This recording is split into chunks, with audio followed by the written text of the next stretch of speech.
আল্লাহ তাআলা রব্বুল আলামিন তার বান্দাদেরকে অনেক বেশি ভালোবাসেন।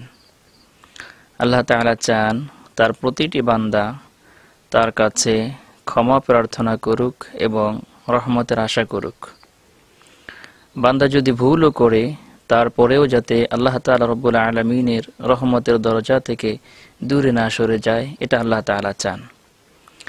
আল্লাহ তাআলা বলেন, লা তাকনাতু মির রাহমাতিল্লাহ, তোমরা আমি আল্লাহ তাআলা রব্বুল আলামিনের রহমতের দরজা থেকে দূরে সরে যেও না।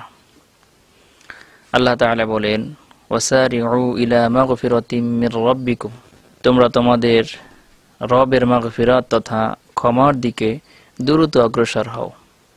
ওয়া জান্নাতিন আরদুহাস সামাওয়াতু ওয়াল আরদ, অগ্রসর হও সেই জান্নাতের দিকে যে জান্নাতের প্রশস্ততা 7 আসমান এবং 7 জমিন ব্যাপী।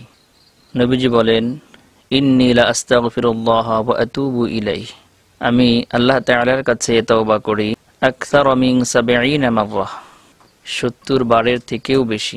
নবীজির প্রিয় সাহাবী হযরত আবু হুরায়রা রাদিয়াল্লাহু তিনি বলেন, ওয়া আন্নী লা আস্তাগফিরুল্লাহ ওয়া আতুবু ইলাইহি কুল্লা ইয়াউমিন আলফা মাররা, আমি আল্লাহ তাআলার কাছে তওবা করি, ক্ষমা প্রার্থনা করি দৈনিক 1000 বার।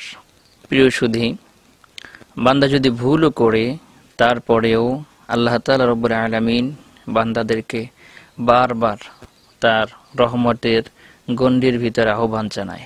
আল্লাহ তাআলা বলেন, ফাকুলতুস্তাগফিরু রাব্বাকুম, তোমরা তোমাদের রবের কাছে ক্ষমা প্রার্থনা করো, ইন্নাহু কানা গাফফারা, আল্লাহ তাআলা রব্বুল আলামিন অতিশয় ক্ষমাশীল।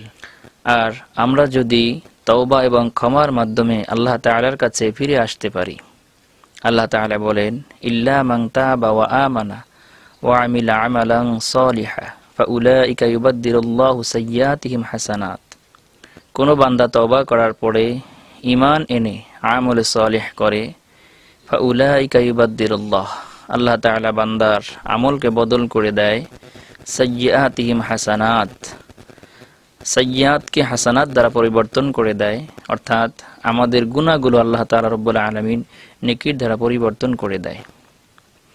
এজন্য আমাদের উচিত সর্বহালতে সকল সময় আল্লাহ তাআলার কাছে ক্ষমা প্রার্থনা করা এবং রহমতের আশা করা। আল্লাহ তাআলা রব্বুল আলামিন আমাদের সকলকে মালিকের রহমতের দরজার গণ্ডির ভিতরে থাকার তৌফিক দান করুন।